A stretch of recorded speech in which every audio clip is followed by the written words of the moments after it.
এই ভিডিওতে পরিচিত হব নাসিরউদ্দিন আলবানী সম্পর্কে। নাসিরউদ্দিন আলবানী ছিলেন ইসলামী পণ্ডিত, মুহাদ্দিস, হাদিস বিশেষজ্ঞ এবং সালাফি আন্দোলনের অন্যতম প্রধান ব্যক্তিত্ব।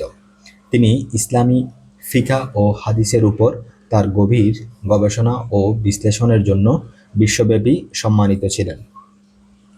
নাসিরউদ্দিন আলবানী 1914 সালে আলবেনিয়ায় জন্মগ্রহণ করেন। নাসিরউদ্দিন আলবানীর পরিবার ইসলামী শিক্ষার প্রতি বিশেষ মনোযোগী ছিল এবং নাসিরউদ্দিন আলবানীর পিতা ছিলেন একজন ধর্মপ্রাণ মুসলিম। তিনি আলবেনিয়া থেকে সিরিয়ার দামেস্কে স্থানান্তরিত হন। নাসিরউদ্দিন আলবানী প্রথাগত মাদ্রাসা শিক্ষা না নিয়ে স্বশিক্ষিত ছিলেন। তিনি ইসলাম শিক্ষার উপর গভীর গবেষণা শুরু করেন।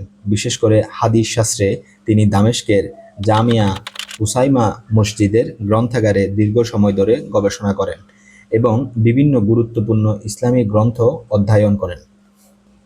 নাসিরউদ্দিন আলবানী অন্যতম প্রধান হাদিস বিশেষজ্ঞ হিসেবে খ্যাতি অর্জন করেন। তিনি বিভিন্ন হাদিসের সনদের বিশ্লেষণ করেন এবং অনেক হাদিসের মান সম্পর্কে বিশদ বিবরণ দেন। তার কাজগুলির মধ্যে অন্যতম সিলসিলা আস সাহিহা এবং সিলসিলা আদ দাইফা অন্যতম গুরুত্বপূর্ণ কিতাব। নাসিরউদ্দিন আলবানী ফিকহ শাস্ত্রে নতুন চিন্তা ও বিশ্লেষণ প্রবর্তন করেন এবং ইসলামের বিভিন্ন বিষয়ে ফতোয়া দেন। তো কোরআন ও সহিহ হাদিসের উপর ভিত্তি করে ফিকহি মতামত প্রদান করতেন, যা সালাফি চিন্তাধারার সাথে সামঞ্জস্য ছিল। নাসিরউদ্দিন আলবানী সালাফি আন্দোলনের প্রধান পণ্ডিত হিসেবে বিবেচিত। তিনি সালাফি চিন্তাধারার প্রচার ও প্রসারে গুরুত্বপূর্ণ ভূমিকা রাখেন। তার শিক্ষা পদ্ধতি ও চিন্তাধারা অনেক মুসলিমকে প্রভাবিত করে। আলবানী সালাফি আন্দোলনের একজন প্রধান পণ্ডিত হিসেবে বিবেচিত ছিলেন। তিনি সালাফি চিন্তাধারার প্রচার ও প্রসারে গুরুত্বপূর্ণ ভূমিকা পালন করেন। তার শিক্ষা পদ্ধতি এবং চিন্তাধারা অনেক মুসলিম বিশ্বে প্রভাব ফেলে।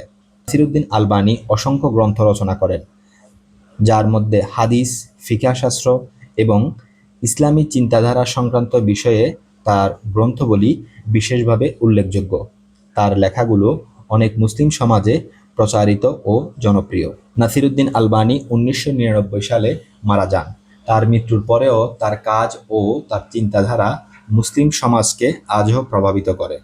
নাসিরউদ্দিন আলবানী ইসলামের ইতিহাসে অন্যতম গুরুত্বপূর্ণ পণ্ডিত হিসেবে বিবেচিত হন।